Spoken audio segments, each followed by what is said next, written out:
안녕하세요. IT 개발 전문 기업 IT 커넥트입니다. 같은 주제 홈페이지를 만들어 달라고 요청을 해도 어떤 곳은 500만 원을 부르고 뭐 또 어떤 곳은 5천만 원을 부르고 이 무슨 견적이 맞는지 고민하신 적 많지 않으신가요?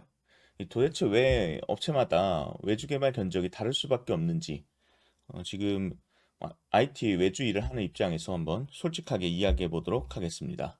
첫 번째는 개발 방법에 따라서 차이가 있습니다. 이 홈페이지는 여러 가지 방식으로 만들 수가 있죠. 이렇게 개발자가 한 땀 한 땀 코딩을 통해서 만드는 방법부터 이 우측에는 저희 사이트의 페이지를 편집하는 화면인데 워드프레스로 만들어져 있고 엘리멘터라는 플러그인을 이용해서 조금은 손쉽게 개발할 수 있습니다. 아이맵이라는 서비스를 이용할 수도 있고요. 쇼핑몰을 운영하시는 분이라면 카페24라는 것을 이용하실 수도 있습니다. 이렇게 어떤 것으로 쓰느냐에 따라서 개발 비용이 당연히 달라질 것이고요.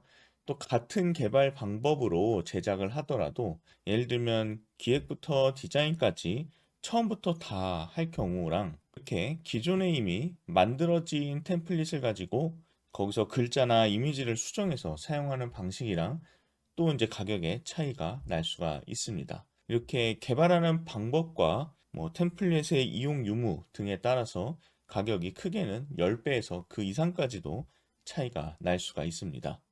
이 두 번째는 자료의 유무입니다. 어떤 클라이언트는 자신의 서비스 주제와 비슷한 사이트만 이야기하면서 이대로 만들어주세요 하시는 경우도 있고 또 어떤 분들은 요구사항 정의서나 뭐 기능 정의서, 디자인 시안을 모두 준비하고 만들어 달라고 하시는 경우도 있습니다. 예를 들어 뭐 좌측 같은 경우에는 숨고에서 온 메시지인데 10분 중에 한 5분은 이렇게 메시지가 오시는 경우가 많습니다. 홈페이지 제작 어떤 사이트인가요? 뭐 병원 홈페이지 의뢰 내용을 입력해 주세요. 어떤 병원을 하는데 이 홈페이지 만들어 주세요. 그리고 나서 실제로 대화를 하면 조금 뭐 구체적인 게 있을까라고 했을 때 얘기해 보면 그냥 무슨 병원 하고 있는데 홈페이지 만들어 주세요라고 끝나는 경우도 있고요. 또 어떤 경우는 지금 이렇게 도표처럼 모든 걸 준비하셔가지고 견적을 내시는 경우도 있습니다. 예상하시겠지만 두 클라이언트가 동일한 주제의 홈페이지를 제작한다고 하면 당연히 아무것도 준비되지 않은 쪽이 금액이 높을 가능성이 높아요. 이유는 단순합니다. 개발사들이 홈페이지를 만들려면 어떤 것을 만들지를 이제 구체화해야 되잖아요. 만들어야 되니까 디자인도 해야 되고. 근데 그런 것들이 아무것도 없다면 그 작업이 추가로 공수가 들어가기 때문에 당연히 비용이 높아질 수밖에 없죠. 근데 뭐 반대로 준비가 안 돼 있어도 금액이 낮을 수는 있습니다. 내용을 보면 어디 가나 있는 내용이고 템플릿으로 그대로 사용해도 된다라고 하면 그런 내용들은 사실 금액이 높을 필요가 없겠죠. 이 세 번째는 제공된 자료의 품질입니다. 웹 기획안이나 디자인 시안을 모두 준비했어도 사실 개발사 입장에서 봤을 때 실제로 개발할 수 있는지 없는지는 그 자료의 퀄리티에 따라서 결정되는데요. 이 좌측은 제가 십몇 년 전에 처음에 웹사이트를 만들고 싶어서 개발사에 의뢰를 했던 화면입니다. 뭐 저는 나름대로 열심히 한다고 실제 홈페이지의 어떤 형태처럼 구성하려고 했지만 이렇게 이제 주게 되면 사실 디자인도 새로 해야 되고 내부의 기획들도 새로 해야 되겠죠. 반면 이 우측의 이미지는 이제 디자인이 다 잡혀 있습니다. 사이즈가 딱 나와 있고 컬러, 폰트, 이미지까지 다 준비되어 있죠. 이런 경우는 이제 뭐 디자인을 안 해도 되겠죠. 이렇게 자료가 준비되었더라도 충분히 지금 개발 프로젝트로 들어갈 수 있을 만한 자료가 아니라면 사실은 어차피 처음부터 개발사가 기획이나 디자인을 하게 되어 있습니다. 그럼 또 이제 비용이 올라갈 수밖에 없겠죠. 그 다음에는 이제 개발사의 판단, 뭐 개발사의 리스크에 대한 생각이라고 말씀드릴 수 있을 것 같습니다. 여기서부터는 조금 복잡해지는데요. 이 개발 프로젝트에는 항상 변수라는 것이 존재합니다. 고객의 요구사항이 갑자기 변경이 되거나 충분히 가능할 것 같았는데 실제로 해보니 예상하지 못한 기술적인 문제가 있다거나 아니면 초기에 생각한 것보다도 이 프로젝트 사이즈가 다른 경우가 있습니다. 네, 경험이 많은 개발사라면 이런 리스크들을 감안해서 미리 견적에 반영하기 때문에 업력이 높은 경우에 혹은 경험이 많은 경우에는 비용이 올라가 있을 수도 있고요. 그건 이제 경력이나 이력이 많아서라고 볼 수도 있고요. 당연히 신규 개발사 같은 경우에는 뭐 이런 변수를 감안하지 못해서 상대적으로 이제 낮은 견적을 제시할 수도 있습니다. 뭐 상황에 따라 다른 거라서요. 개발사가 어떻게 인식하느냐에 따라서 견적이 바뀔 수도 있다라는 부분을 말씀드리고요. 마지막으로는 이제 개발사별 기준 단가의 차이가 있습니다. 뭐 각 개발사마다 프로젝트 단가의 기준이 다 달라요.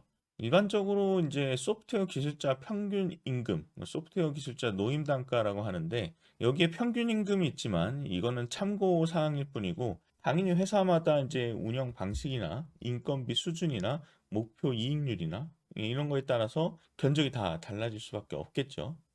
또 이제 진행하는 개발자가 CTO급의 개발자냐 혹은 주니어급의 개발자이냐 따라서도 당연히 다를 수가 있을 것입니다. 물론 뭐 그렇다고 쉬운 프로젝트인데 CTO가 들어갔다고 해서 말도 안 되는 금액을 받을 수 있는 것은 아니지만 투입되는 인력의 어떤 경력과 이력에 따라서도 견적이 달라질 수 있다라는 부분을 인식하시면 될 것 같고요. 사실 지금까지 5가지의 이유를 말씀드렸습니다. 어쩔 수 없이 개발사마다 이제 견적이 다를 수밖에 없다는 부분은 이해하실 것 같은데요. 이런 이유는 사실 IT 개발에만 국한하지는 않습니다. 좀 더 이해하기 쉽게 보면 이제 디자인 작업을 고민해 보시면 될 것 같아요. 디자인 작업을 외주로 맡겨보셨다면 크몽에서는 상세 페이지 하나 제작하는데 뭐 저렴하게는 3만 원에서 5만 원 정도 이 정도로도 충분히 할 수 있는데 견적 단가가 높은 플랫폼에 가보면 뭐 70만 원, 100만 원, 200만 원까지 하기도 하거든요. 그만큼 이런 사람이 하는 작업, 일단 약간 전문성이나 기술이 필요한 작업들은 어떤 개발사 혹은 어떤 사람이 하느냐에 따라서 비용이 이제 천차만별로 달라질 수 있다.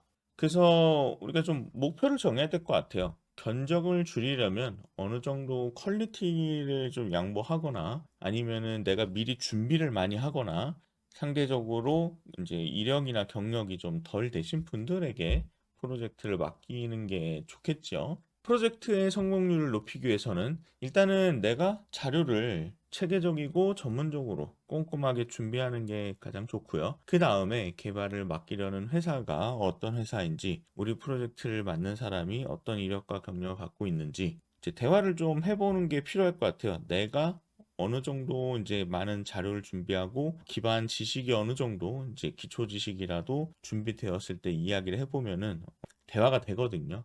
그럴 때, 이 회사가 얼마나 이제 체계적으로 잘 해줄지에 대한 느낌을 좀 얻을 수도 있을 것 같습니다. 그래서 요약을 해보면 일단 IT 개발은 똑같은 주제로 견적을 문의하더라도 회사마다 견적이 다르다. 그리고 개발 방식의 차이, 자료의 유무, 개발사의 판단 및 기준에 따라서 견적은 다 달라질 수 있다. 그렇기 때문에 이제 목적에 따라서 판단하면 예를 들어 아까 말씀드린 대로 내가 이제 견적이 제일 중요한지 아니면은 프로젝트의 완성도나 성공률이 더 중요한지 물론 이게 두 개가 다른 얘기는 아니죠. 가격은 싸고 프로젝트도 성공해야 되는 것은 당연하지만 어디에 더 방점을 찍을 것이냐에 따라서 이 외주 개발사를 선택하는 데 좀 도움이 되지 않을까 싶습니다.